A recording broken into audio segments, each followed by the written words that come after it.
Kilig overload, Paolo Avellino. At dahil nga naiwan ni Kimi ang kanyang face mask sa sasakyan, nag-volunteer naman itong si Pao na meron siyang face mask, hindi na kailangan kukunin sa sasakyan. Napakabait nga naman ni Pao, sobrang napaka-caring niya kay Kim. Kim, to Edith.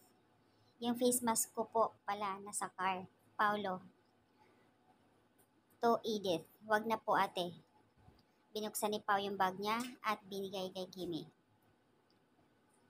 Dahil si Pao hindi talaga yan nawawala ng face mask.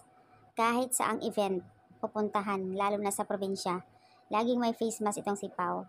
Kaya minsan napagkamalan siya na halos hindi makilala dahil talagang face mask, sombrero, naka-shades, ayan. At isang netizens narinig pa na sinasabi ni Pao na mag-face mask ka.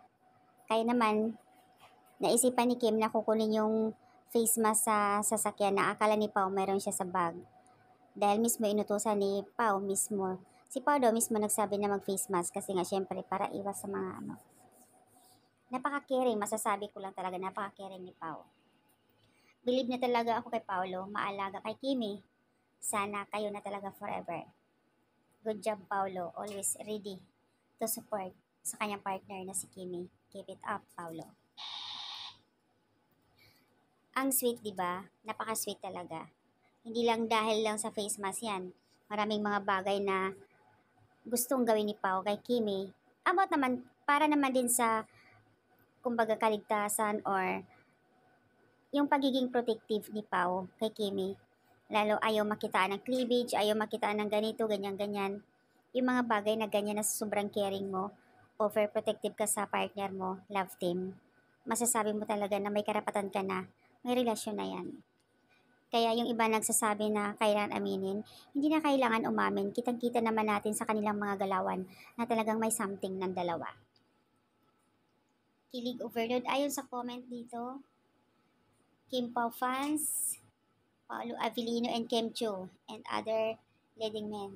Photos, video, and social media, we make disappear, the need to break up, keeping for a way out, every day forever. Real na real ang relationship nila, Kim and Pao. Because Paolo always show up to Kimi how to love and caring each other. Totoo naman.